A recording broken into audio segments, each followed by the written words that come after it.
Hola, ¿qué tal? Buenas tardes. El día de hoy vamos a hablar acerca de nuestro proyecto de investigación, el cual lleva por título Conversión de automóviles con motores de combustión interna de 4 cilindros a eléctrico. En el proyecto participaron de la Torre Ramos Luis Antonio, García López Jorge Alberto, Ramos Hernández Christopher Giovanni, Rodríguez Mandujano Uzi Viridiana, Vega Hernández Jesús Emanuel y su servidora Lobato García Brittany Guadalupe. Nosotros cursamos la carrera en la Ingeniería Mecánica Automotriz, quinto cuatrimestre. En este proyecto tenemos el tema de investigación que se presenta con el título Conversión de automóviles de motor de combustión interna de 4 cilindros a eléctrico. Se planea dar un gran paso con la modificación del transporte público, con el fin de recabar información para que nuestros lectores se mantengan al tanto de la innovación y los beneficios que estos traerán consigo. De esta manera, logramos que los usuarios del transporte público tengan una reducción en los gastos que pueden generar diariamente, al igual que los choferes tengan una reducción de gastos en el mantenimiento, y para finalizar se obtenga una reducción de gases contaminantes. En la actualidad, las nuevas tecnologías industriales han desarrollado materiales para mejorar las partes indispensables de los vehículos. Estas modificaciones pueden englobar desde la parte de la carrocería, el chasis avanzado, motores e inclusive las autopartes. Los motores eléctricos son un ejemplo claro de que en la actualidad son una tecnología que puede mejorar nuestro recurso y a la humanidad. Tenemos nuestro capítulo 1, que es el planteamiento del problema. El por qué surge nuestra investigación. Eh, Nosotros necesitamos saber que tenemos tres ideas que son notorias del cual surge el proyecto, las cuales son la sociedad, el transporte y la economía. Tenemos el objetivo general. Primero se debe de saber qué es un objetivo general.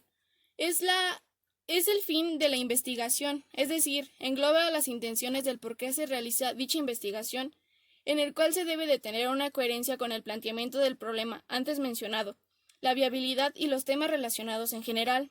En nuestro objetivo general es determinar los elementos para convertir y adaptar un vehículo con motor de combustión interna 4 cilindros a eléctricos. Con este objetivo se busca dar inicio a la búsqueda de los elementos necesarios para realizar la conversión de un vehículo con un motor de combustión interna a eléctrico. Tenemos también los objetivos específicos. ¿Qué es un objetivo específico? Bueno, un objetivo específico es lo que muestra el cómo se va a lograr nuestro objetivo general. Es decir, son los pequeños escalones que se tiene para llegar a nuestra meta. Nosotros tenemos 4 objetivos específicos en los cuales nos basamos, los cuales son establecer los elementos problemáticos que sustentan el proyecto de investigación, conocer los elementos de motores de combustión interna para determinar las características a modificar, establecer los elementos de motores eléctricos para determinar las características a modificar y, por último, establecer los pasos a seguir metodológicamente para determinar la estructura que sustenta el proyecto de investigación. También tenemos la justificación de la investigación. En la justificación de investigación es necesario fundamentar o argumentar las razones que motivan el estudio del tema, el por qué es conveniente llevar a cabo dicha investigación y mencionar cuáles son los beneficios que se derivan de la investigación. Se trata de describir brevemente aquellos aspectos del contexto y del debate teórico en el que está ubicada la investigación, los cuales definen la relevancia y la pertenencia. La investigación relacionada con este proyecto servirá para brindar información a la sociedad y concientizar a los mismos de los beneficios que los automóviles eléctricos aportan al transporte público, la economía y a la vez al medio ambiente, en comparación de un motor de combustión interna, dando la actualización informativa a los interesados para esclarecer la confusión y las dudas de la mala información que se tiene hoy en día acerca de este aporte de los motores innovadores. Los problemas para lograr resolver esta investigación será la falta de conocimiento y o información sobre los motores eléctricos y que la sociedad se dé cuenta de las mejorías que estos traerán. Tenemos la viabilidad de nuestro proyecto, la cual se basa en los recursos humanos, los recursos financieros y los recursos materiales. Nosotros no vamos a llevar a la práctica dicho proyecto, solamente queremos informar. Entonces contamos con los recursos humanos, financieros y materiales para llevar a la sociedad una información verídica y confiable. Este proyecto consta de 4 capítulos. Nuestro capítulo 2 lleva por título Motores de combustión interna. En este capítulo se darán a conocer los elementos de dichos motores para determinar las características del por qué se quiere modificar o intercambiar por un motor eléctrico. De esta manera podemos realizar el conocimiento de los precursores y las generalidades de los motores. ¿Cuáles son las características que se deben modificar en un motor de combustión interna? Es lo primordial que nosotros queremos dar a conocer en este proyecto y en este capítulo. Tenemos nuestra máquina de vapor, que es parte de la historia del motor de combustión interna.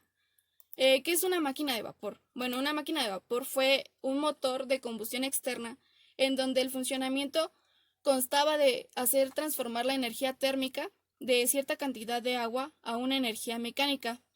Todo comenzó en el año de 1687, cuando el inventor francés Denis Papin construyó la primera máquina de vapor, la cual se movía por sí sola. Dicho invento fue el gran inicio de una revolución para la humanidad. Bien, posteriormente a la máquina de vapor que construyó James Watt, vienen otra serie de innovaciones, tales como la del mecanismo de biela-manivela del año de 1781, en donde convirtió el movimiento rectilíneo alternativo en movimiento rotatorio, y hasta el año de 1783 fue cuando la máquina de vapor ingresó a la industria textil.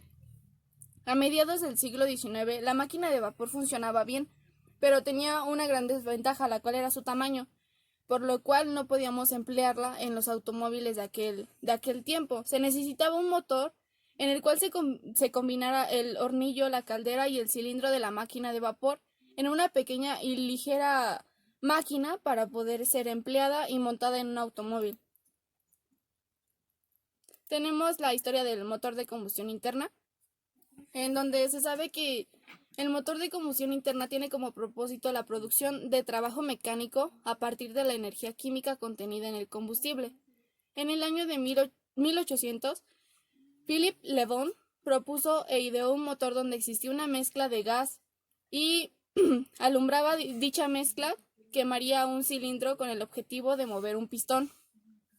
Para el año de 1852, Etienne Lenoir construyó una máquina equipada con un motor de explosión de 2 tiempos con autoencendido, el cual realizó un viaje de 10 millas con una velocidad de 3 kilómetros sobre hora. En el año de 1852, Alphonse Viau de Rochas mejoró de manera notable esta máquina, en la cual comprimió la mezcla antes de pasar a la combustión y creó un ciclo de 4 tiempos. Tenemos al famoso Nicolás Augusotto, el cual construyó un motor de combustión interna que consumía gas alumbrado. Fundaron en 1864 él y un socio, Eugene, una pequeña fábrica en la colonia que se encargaba de crear estos motores, pero en el año de 1886 perdió la patente del motor del ciclo Otto, porque se investigó y se dio a conocer que el primer patentador fue Alphonse Viau de Rochas. Después de ahí vienen una serie de casos históricos que pasaron con el tiempo y llegamos hasta la parte de los principios termodinámicos de los motores de combustión interna. Antes de dicho relación con el ciclo Otto, se debe de entender que un motor de combustión interna recibe un trabajo gracias a la explosión, la cual se consigue gracias a la mezcla de aire y gasolina más la chispa. Todo motor tiene una energía que se manifiesta con el aumento de la presión y la temperatura, la cual desarrolla el trabajo. Tenemos esta parte del ciclo Otto, el cual se complementa de 4 carreras del pistón y por 2 vueltas del cigüeñal y una del eje de levas. Tenemos también la clasificación de los motores de combustión interna, la cual, por ejemplo, se toman estas que son la disposición de los cilindros, el tipo de refrigeración, los pistones de doble efecto y la presión de admisión, al igual que el tipo de combustible que se llega a emplear en dicho trabajo. También viene la parte de partes del motor de combustión interna que se debe de saber para poder comprender qué es y por qué se mejora todo lo demás de los motores para convertirlos a eléctricos. Por ejemplo, tenemos el bloque motor, donde esta es la parte más grande del motor y se encuentran los pistones, se ubica la unión de los espárragos de unión con la culata y también pasan todos los circuitos de lubricación. También tenemos las partes de la culata, que es donde se encuentra la cámara de combustión, las válvulas, las guías y asientos de válvulas, los árboles el árbol de levas, las bujías y por último tenemos las partes del monobloc, donde está el cigüeñal, los cojinetes, el volante de inercia, la bomba de aceite y el cárter. En nuestro capítulo 3, que lleva por título Motores eléctricos, se verán los conocimientos más básicos para lograr y comprender que las tecnologías están mejorando y al final los más favorecidos será la sociedad involucrada. Tenemos la historia del motor eléctrico. El primer motor eléctrico es conocido por haber sido un motor electrostático simple, el cual fue desarrollado por Andrew Gordon en el año de 1740. Posteriormente viene el señor André Marc Ampère en el año de 1820, el cual descubre la ley de la fuerza de Ampère, la cual tiene una analogía con el teorema de Gauss, aplicado al campo eléctrico. Es útil para el cálculo del campo eléctrico creado por las distribuciones de carga que se involucran en él. De esta manera, la ley dice que la circulación de un campo magnético a lo largo de una línea cerrada es igual al producto por la intensidad neta que atraviesa el área limitada por la trayectoria. Posteriormente, Faraday toma esta base de la ley y crea su primer principio de la conversión de energía eléctrica en energía mecánica por medio de electroimanes. ¿Cómo lo hizo? Consta de sumergir un alambre libre en la piscina de mercurio mientras colocaba un imán permanente en él. Al pasar la corriente a través del alambre, giraba alrededor del imán, demostrando que la corriente estaba pasando y elevaba el campo magnético al circular alrededor del alambre. En el año de 1827, Amos Heddick experimentó con las bobinas electromagnéticas y resolvió muchas problemáticas técnicas a las cuales estaban asociadas la rotación repetitiva y de igual forma introdució el conmutador. Posteriormente mostró su primer máquina que afirmó tener tres componentes, que es el rotor, conmutador y un estator.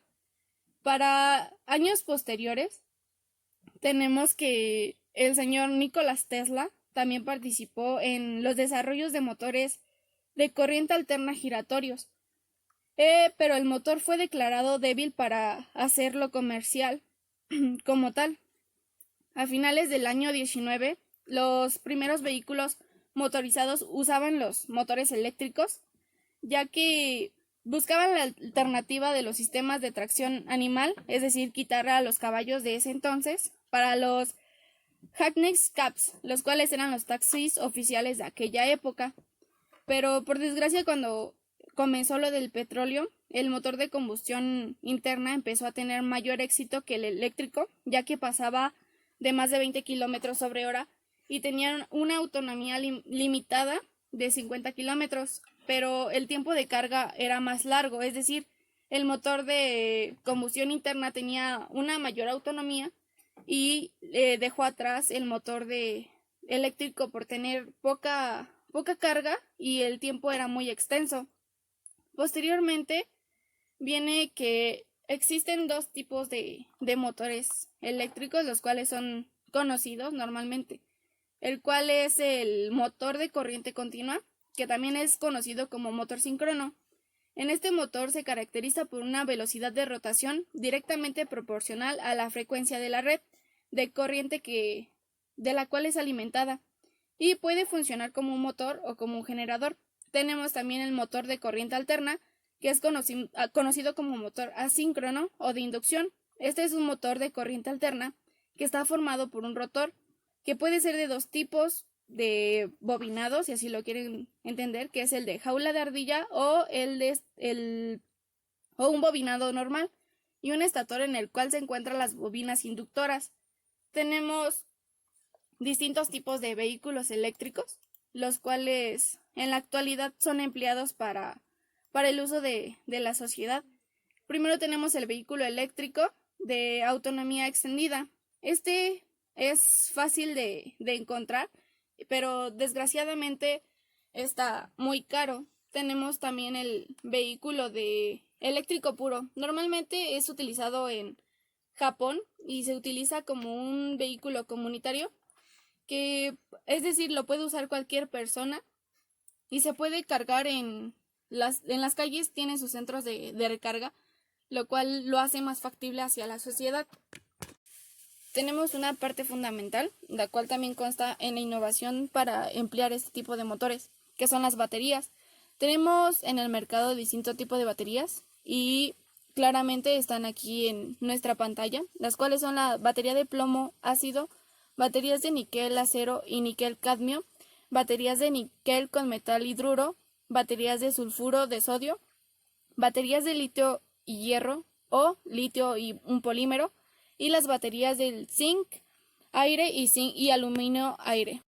También tenemos los condensadores. ¿Qué es un condensador? Bueno, un condensador es un dispositivo que almacena rápido la energía eléctrica y permite los ciclos rápidos de la carga y descarga, de presentar limitaciones desde el punto de vista. Es como un almacenador energético. Tenemos el sistema de propulsión. ¿En qué consta dicho sistema? Este es en un vehículo eléctrico realiza la misma función de un motor de vehículo convencional, es decir, transmite la energía mecánica a las ruedas para que permita el movimiento adecuado. Nuestro sistema de control es el cerebro como tal de nuestro vehículo, es decir, proporciona la inteligencia al sistema. Este es un componente que maneja la propulsión del vehículo y otras partes, y se preocupa del buen funcionamiento de dicho vehículo. Tenemos nuestro sistema de recarga, el cual permite recargar la energía en el banco de baterías. Esto quiere decir que proporciona la energía necesaria para provocar la reacción electroquímica inversa en las baterías, sin comprometer los materiales que construyen dicha recarga. Los cargadores de baterías son dispositivos electrónicos que permiten una correcta carga de baterías. Tenemos los tres tipos de cargadores principalmente empleados en el mercado y para los distintos vehículos, los cuales son el cargador de voltaje constante, el cargador de corriente constante y el cargador de pulsos. Tenemos distintos datos a considerar para realizar el cambio de un motor de combustión interna a eléctrico. Se debe de saber el tipo de automóvil que se va a modificar, para tomar en consideración el peso de dicho automóvil, la transmisión que se requiere, al igual que la velocidad que éste va a alcanzar. Un punto importante es de que las transmisiones automáticas le quitan el rendimiento a los motores eléctricos, así que es mucho mejor utilizar una transmisión manual. El motor eléctrico más fácil para poder emplear es el motor de corriente continua. ¿Para qué? Para ahorrar el tiempo en los códigos y en distintos elementos que se deben de emplear. ¿Qué es con lo que debe de contar este motor de corriente continua? Pues debe de contar con un voltaje de funcionamiento y un amperaje adecuado, una capacidad de potencia y un rango de revoluciones por minuto para poder hacer funcionar el automóvil como tal. Estos aspectos son indispensables para obtener un buen funcionamiento. También tenemos que considerar el controlador de velocidad, el cual es el componente que permite controlar las revoluciones por minuto de nuestro vehículo. Y también necesitamos un transformador, que es el encargado de obviamente transformar o convertir la corriente interna que se suministra por la red eléctrica en corriente continua, la cual permite ser almacenada por las baterías. Las baterías ya fueron mencionadas anteriormente y son importantes para el buen desempeño, ya que de ello constan los ciclos de rendimiento que te otorgan y el tiempo que se puede trabajar con ellas. Los cargadores también son importantes para poder tener un buen funcionamiento de la batería y evitar los daños que éstas puedan atraer por tener una mala carga. También tenemos nuestro capítulo 4, el cual es la metodología de la investigación. Nosotros tenemos que considerar en la metodología cualitativa nuestro enfoque cualitativo. Primero, ¿qué es un enfoque? El enfoque se trata de un tipo de acontecimiento estratégico a un problema. Su comprensión o intervención constituyen en una visión que pueda ser particular o colectiva de un contexto o problema y la forma en la cual se va a abarcar con el fin de intervenir, cambiar o resolverlo. Por medio de nuestro enfoque cualitativo se tiene una amplia relación entre la información otorgada como la información que se quiere entregar, es decir, la muestra que nosotros tenemos nos dio nuestra información verídica para poder realizar un amplio análisis con lo que de verdad se debe ocupar en este tema de los motores eléctricos, además de lograr interpretar por medio de una forma estadística nuestra recolección de datos para lograr cumplir nuestro objetivo específico a la vez de concluir de manera positiva con nuestro objetivo general. También tenemos nuestro método fenomenológico. El término fenomenología es de larga data. Todo empezó a usarse en el siglo XVIII por el matemático y filósofo suizo germano Johann Heinrich Lambert, quien lo aplicaba a su teoría del conocimiento como un método para distinguir la verdad de la ilusión y el error, el cual surge por medio de la respuesta al radicalismo de lo objetivable. Este enfoque asume un análisis en un aspecto complejo para la vida humana. Nuestro método fenomenológico es terminar con la parte de la contaminación y la economía tan elevada en los gastos de los choferes y la sociedad, así como también lograr ayudar a la sociedad con algo innovador que con el tiempo hará notar una disminución de los gastos, como ya se los he mencionado. Tenemos nuestro alcance de la investigación. Nuestro alcance es descriptivo. ¿Qué me quiero dar a entender con esto? Bueno, nuestro alcance tiene como un fin brindar la información y que la gente no divague en las diversas extensiones de información que obviamente no está tan clara, y a la vez que con nuestro proyecto podamos obtener la atención y la concientización de las personas. Cuando la población lea la información, se va a tener que encontrar de una manera informada para que en nuestro país y en nuestra sociedad comiencen los cambios reales. Baptista nos dice que un alcance descriptivo busca especificar las propiedades, características y los perfiles de las personas, grupos o comunidades, lo cual debe ser sometido claramente a un análisis. Nosotros como alumnos practicamos nuestro instrumento para buscar la información y también tener en cuenta a la sociedad. Nosotros utilizamos un test, el cual empleamos preguntas sencillas para que nuestra sociedad o nuestra población, en este caso la Universidad Bancaria de México, también aportara los conocimientos que pudiesen tener, al igual que pues las observaciones que nos quisieran dar acerca de nuestro tema. ¿Qué conseguimos con esto? Bueno, el test fue aplicado obviamente a nuestros compañeros de la ingeniería mecánica de grados posteriores y tenemos los resultados en la tabla. De esta manera tenemos un resultado general de qué es lo que nosotros conseguimos al realizar esta encuesta a 30 de nuestros compañeros de los grados 800 y 1001 de la ingeniería mecánica automotriz.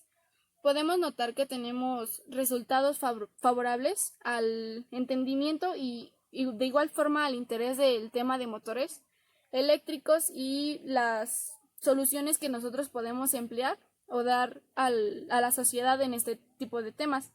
Tenemos aquí en la tabla los resultados que arrojaron los compañeros de Lima 801 y tenemos también los resultados del IMA 1001, los cuales tenemos unos resultados favorables Y también lo hicimos de una manera de estadística, donde podemos ver que los porcentajes son elevados en el caso de un sí y de la innovación que estos presentan.